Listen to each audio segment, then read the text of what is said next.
போதைக்கு அடிமையானவர்களுக்கான மறுவாழ்வு மையத்தில் ஒருவர் மீது தாக்குதல் நடத்தப்பட்டது தொடர்பாக நமது செய்தியாளர் மகாலிங்கம் பொன்னுசாமியிடம் கேட்கலாம். மகாலிங்கம், மறுவாழ்வு இல்லத்துல சிகிச்சை பெற வந்த ஒருவர் மீது தாக்குதல் நடத்தப்பட்டிருக்கு. இந்த காட்சிகள் பார்ப்பதற்கே ரொம்ப ஒரு கொடூரமானதா இருக்கு. இந்த சம்பவம் எங்க எப்படி நடந்துச்சு? இது போன்ற அத்துமீறல்களை தடுக்க விதிகள் ஏதேனும் இருக்கிறதா? தம்பி, சென்னை அடுத்த போரூர் அருகே உள்ள தனியார் குடிபோதை மறுவாழ்வு மையத்தில் இந்த காட்சிகள் பதிவு செய்யப்பட்டதாக தகவல் கிடைச்சிருக்கு. இருந்த போதிலும் இந்த விவகாரத்தை பொறுத்த வரைக்கும் இது போன்ற ஒரு விலங்குகளை அடிக்கிறது போல அடிக்கிறாங்க போதை மறுவாழ்வு மையங்கள்ல அப்படிங்கிற புகார் தொடர்ந்து இருந்துட்டு இருக்கு. இந்த தாக்குதல் சம்பவங்கள் தொடர்ந்து அதிகமாயிட்டு இருக்கிறதாகவும் சமூக ஆர்வலர்கள் தொடர்ந்து புகார் தெரிவிக்கிறாங்க. குறிப்பாக இந்த விவகாரத்தை பொறுத்த அளவுக்கு குடும்பத்தாருடைய ஒத்துழைப்பு, சமூகத்தாருடைய ஒத்துழைப்பு, தனிப்பட்ட நபருடைய ஒத்துழைப்பு, இந்த மூன்றும் இருக்க வேண்டும். அப்பொழுதுதான் ஒரு நபர் போதையிலிருந்து மறுவாழ்வு பெற முடியும் என்ற தகவலும் சொல்லப்பட்டிருக்கிறது.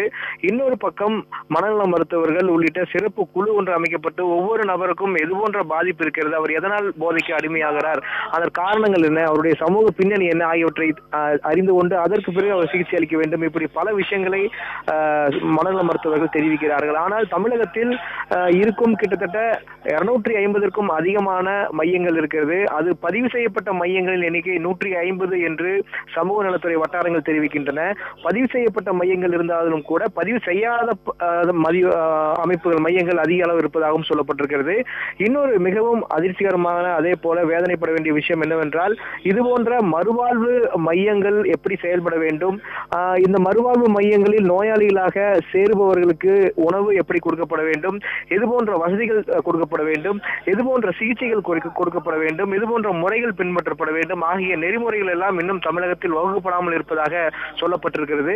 இது குறித்து தகவல் அறியும் உரிமை சட்டத்தில் நாம் ஏற்கனவே பல்வேறு கேள்விகளை கேட்டிருந்தோம்.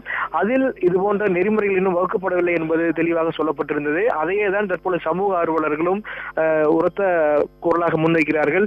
இந்த பிரச்சனை, அதாவது போதைக்கு அடிமையானவர்களை மீட்பது என்பது தற்பொழுது தமிழகத்தில் ஒரு பெரிய பிரச்சனையாக இருக்கிறது.